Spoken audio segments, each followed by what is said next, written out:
Good evening, everybody. How are you? Have you had a good day? Is the middle of your week going well? I hope so. Not I, but it's currently the 1st of May for me, and I wanted to get this video up because I know Jay wanted me to carry on reading the Pirateology book, but also we're at 995, so if you've somehow found this as quickly as I've posted it, which is hopefully tonight, and you feel like subscribing just for like the fun of it, please do. Okay, let's just jump in and try and remember where we were. I squinted a lot last time, so I'm going to actually read properly with my good eyes. I don't remember where we got up to, so excuse me while I have a little look.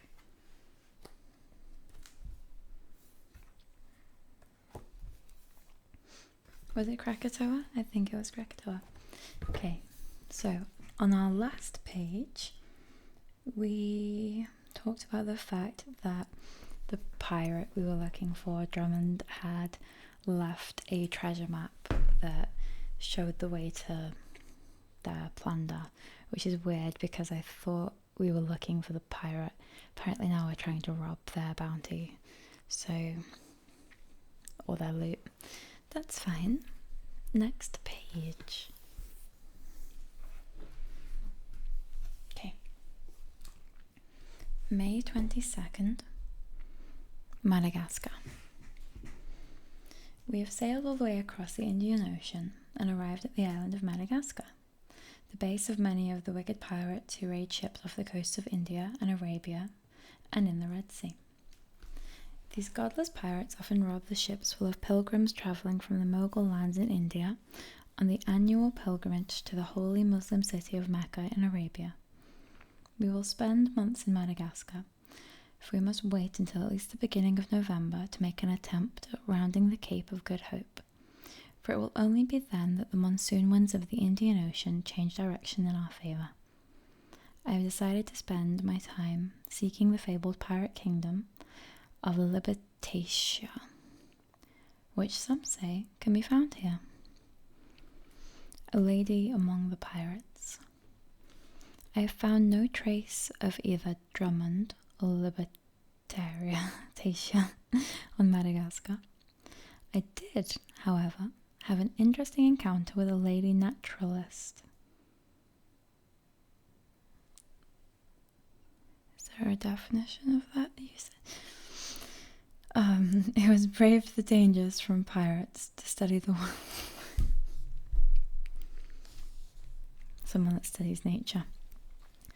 Who has braved the dangers from pirates to study the wildlife on this island.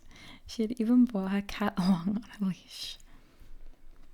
I had a chance meeting with a vagabond who claimed to be the famous pirate Edward England. He said that he had been marooned for being soft on his captives. I said that if he could prove who he was, I would gladly take him to London to be hanged. He declined. This might not be a long one because we are quite at the end, but it would be wrong for me to not finish. I'm not ruining the book. There's a lot more than this story. Just so you know, please buy it. March 5th, 1726, Malta. As we rounded the Cape of Good Hope, I spied Drummond's sail. We chased her up the African coast, but lost her in a storm off Cape Bahador. She may be... It's Malta, so I don't know how to say that. She may be making for the Mediterranean. We sailed through the Straits of Gibraltar and now scour the Mediterranean waters of the coast of North Africa. But we must beware of the Barbary corsairs. Hailing from the Ottoman Empire, these pirates consider most Europeans to be their enemies. They sail the seas, bent on plunder of all kinds, in oared ships manned by the European slaves. They are rivaled for ferocity in the Mediterranean only by the Maltese corsairs, who attack Barbary ships whenever they do find them, using their own oared galleys to do so. We have wasted our time heading into the Mediterranean. there is no sign of Drummond's ship here at all. Can it be that she has eluded us, buried her treasure, and is even now sailing for Boston? At all events, the man she marooned thinks that she has a hideaway on an island somewhere near Nova Scotia, so we shall head there. Geraldine and his brother Arouge were known as the Barbarossa brothers because of their red beards. After Arouge lost his arm in an attack on a Spanish fort, the brothers began to concentrate their attacks more and more against the Spaniards, especially against their settlements in North Africa. Arouge was killed in Tlemon in 1518, but Geraldine's career reached new heights when in 1530 he became the Sultan of Algiers, paying his allegiance to the Ottoman Emperor in Turkey. When he died, he was regarded with admiration and respect by both his friends and sworn enemies.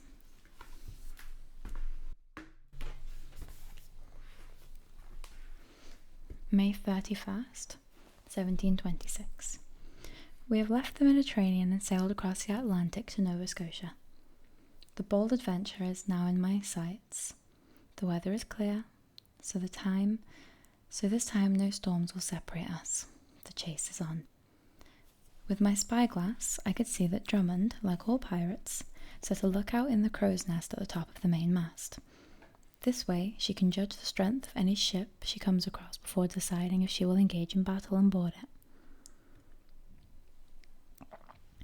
Most pirates turn and run when they spot a navy ship or a man of war. It looks as if Drummond has deemed the sea cat too well armed and has decided to flee. She has put on all sail to try and outrun us to the north, and we are chasing her as fast as we can. I will not forget that cornered pirates are desperate fighters, using both their cannon and their smaller swivel guns to advantage. Before sighting Drummond, we arrived at Oak Island. We found a recently excavated pit, but when we dug down, it immediately filled with water. We did find a few pieces of treasure in a black cloth. We will return later to look for more when we have captured the bold adventure. Sir Francis Drake. There are a manner of tavern rumours concerning Oak Island. Some say that Captain Kidd hid treasure here, while others speculate wildly that maybe Sir Francis Drake, the Elizabethan privateer and explorer, spent time on the island.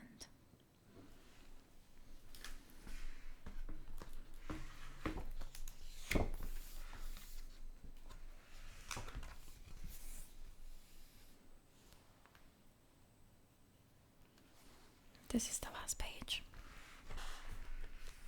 It's going to be a quick video, sorry. June 1st, 1726. At about 8 o'clock this morning, the bold adventure abruptly changed direction and made straight for the sea cat. The pirates must have decided that they cannot outrun us and will take us on in battle. Through my glass, I can see Drummond's crew hoisting the Jolly Roger to the top of the mainmast, and a bright red flag from the mizzen. They are preparing to fight us, each one to the very last man, with no quarter to be given or taken on either side. And though they row the oars of their galley freely, propelling themselves against the wind to bring themselves along us, my resolution is unshaken. My cannon is ready, my powder is dry, and my men all eager for action. I shall at last have the chance to help make these seas, upon which so many depend for their trade and livelihoods, a safer place. Drummond's deception. On giving Drummond a second look through my spyglass, I see that I have been twice deceived. She disguised herself as both a cabin boy and a lady naturalist, no doubt to find out my strengths. Moreover, our castaway has disappeared. I found what I believed to be the missing piece of the treasure map in his hammock. He would be surprised to know that one of his old shipmates had given me the other half. On board animals. Through my spyglass, I can see Drummond's ship's cat, the notorious Mr. Teach, teasing our castaway's parrot, which has flown over to her ship, almost as though it was a home to him. This made me wonder if our castaway was all that he seemed. Should have read this first. Was he instead a spy placed among us? Now I can see Drummond clearly. She looks very much like my first cabin boy in disguise. Our prayer before battle. Thou, O Lord, art just and powerful. Defend our cause against the face of the enemy. O God, thou art a strong tower of defence to all who fly into thee. Save us from the violence of the enemy. Arise, help us, and deliver us for thy name's sake. Amen. Or Amen. There's one more thing. The last will and testament of William Lubber, captain of the Seap. Being hauled beneath the waterline this day in my ship the Seap by the terrible pirate Arabella Drummond, I write this to whomever may find my sea chest. Along with this book, there are various items of interest that may serve in bringing Drummond to justice, including 2 map fragments that, when joined, mark the location of Drummond's treasure. I beg that you use it to find her hoard, and recompense the many victims of their dreadful crimes and outrages. As for myself, I commit my soul to the mercy of God and prepare to go down with my ship, knowing that I have done my duty. June 1st, 1726.